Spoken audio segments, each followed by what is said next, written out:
Outer Garments is the theme for our coffee break, which we will get to right at 9:30. Just check the roads. Route 1 by Route 99 in Saugus. Still a bit tough getting through there. We've had trouble all morning long. We had a truck that crashed to a utility pole and made the wires fall down onto the ground. So that's traffic what's going on a Monday right morning. By Route 99 in Saugus. Bike's still pretty slow too. My goodness.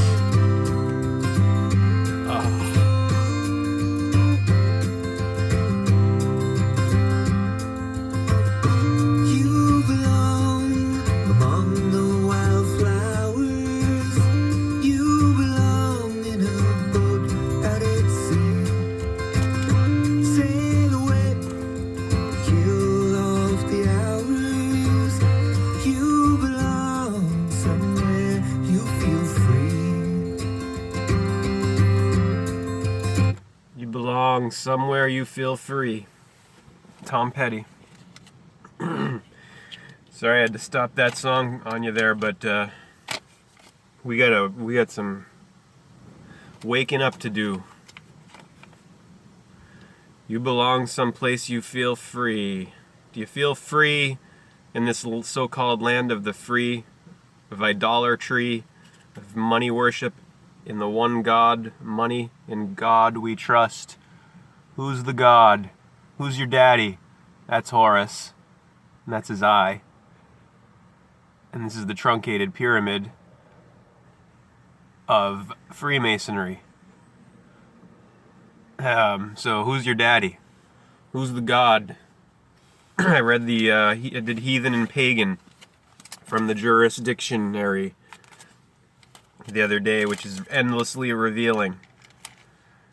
When you look at this, the etymology of heathen and pagan, not as in this little box in the dictionary. This dictionary has little etymology blocks in different words, certain some words, and fortunately for us, this is one of them because the definition is a bunch of bull, oni, bill.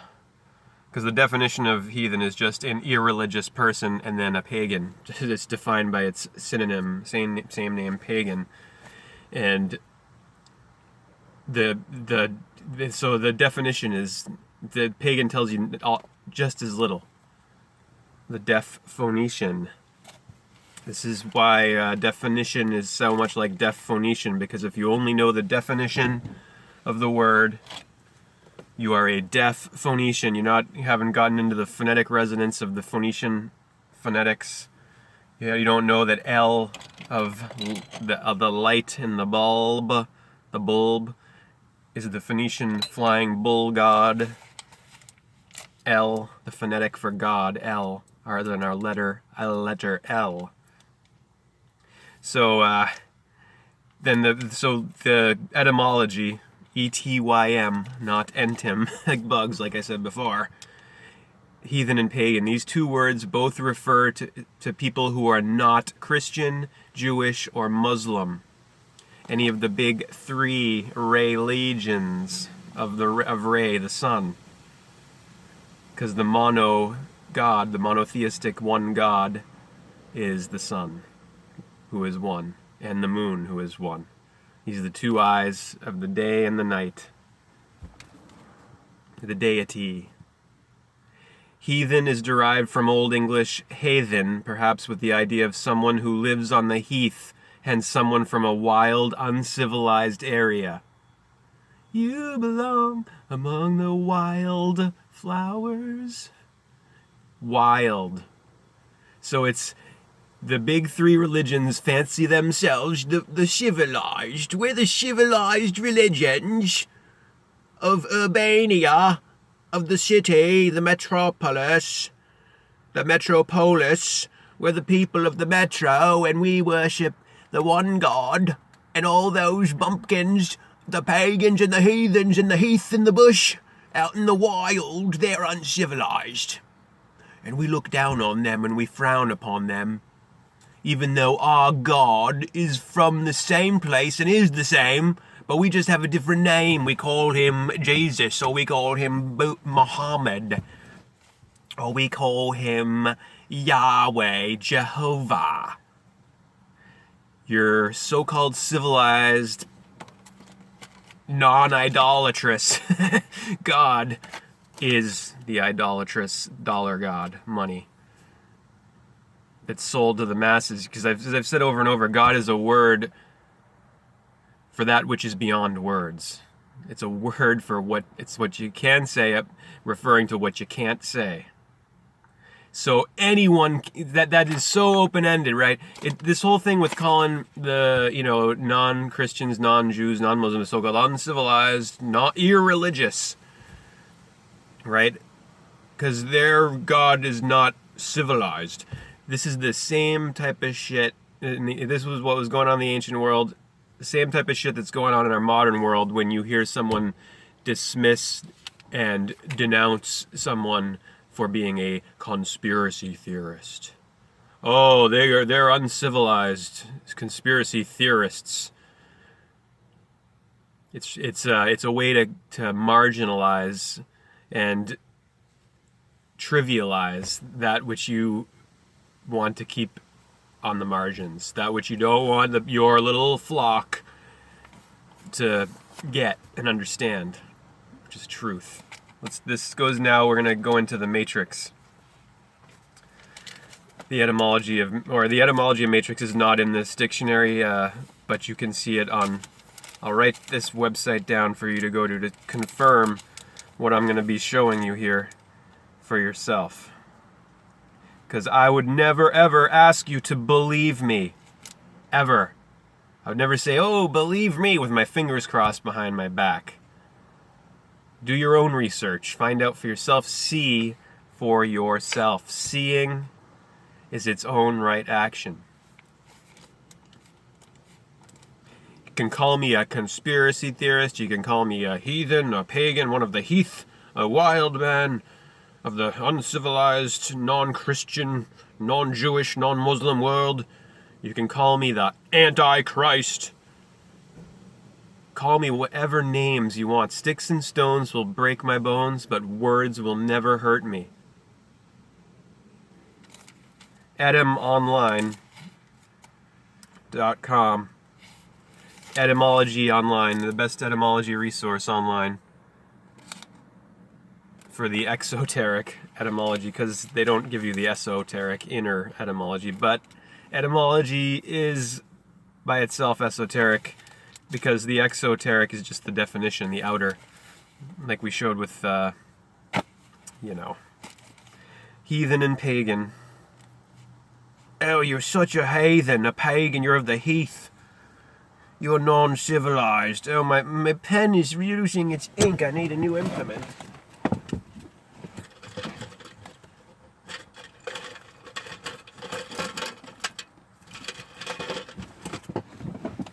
Oh, I got some more pens here. Look at this. This was from the Ipswich River area years ago when I was with Kelly.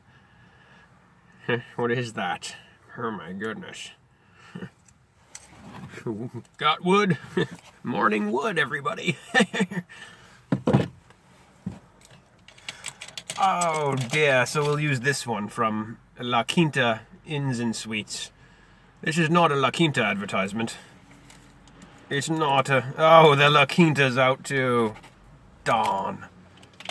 This blue pencil will have to do. Lame.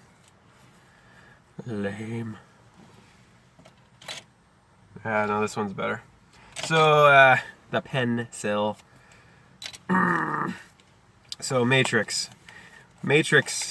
Look up Matrix etymology. And also, please see Mark Passio's Matrix Trilogy Decoded to get the full lowdown on this quick little thing I'm going to do here.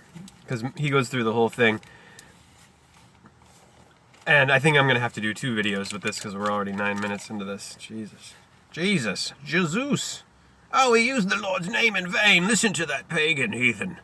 Listen to that conspiracy theorist. I'm not talking theory with any of what I'm showing you. I'm going with empiricism. That's the best type of science. Direct knowing, not someone's theory. Oh, I got my theory of evolution. I got my theory to explain things, but I'm gravity. Why we're held to the earth, it's gravity. My theory. They're presenting their theories in academia, which is academic science, mainstream materialist-based science, as fact. Theory is not fact. Not theoretical science is not the same as empirical science.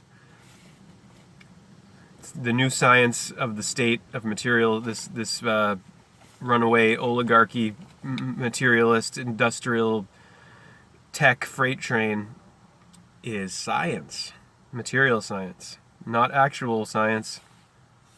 So Matrix, here we go.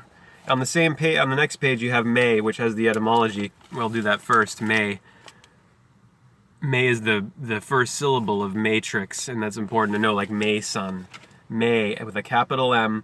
Well, the definition, the deaf phonetian, the fifth month of the year, the etymology in the little box from Latin Maius, M-A-I-U-S, of Maya, the wife of the Roman god Vulcan, where we get volcano. And she is, of course, also Maya, a member of a race formerly inhabiting Central America, their language, Mayan. May Day, Mayflower, Mayfly, Mayhem, mayonnaise, a thick salad dressing. Also informal mayo, probably from French mahonnaise this is the etymology here, probably. The etymologies, they're frequently saying probably, they're frequently saying of unknown origin. Words shrouded in layers of meaning, and shrouded in a lot of speculation and uncertainty, and used to control the world word, logos. Probably from French mahonnaise, of Mahon, a town in Corsica captured by the French in 1756. Mayor, maypole, the maypole of Beltane. It doesn't say anything about Beltane in the definition. Oh, it says May, they call it May Day, right? May Day. May Day, May 1st, often celebrated with a spring festival and also by organized labor, a call of distress. They don't tell you that it's Beltane in the ancient world.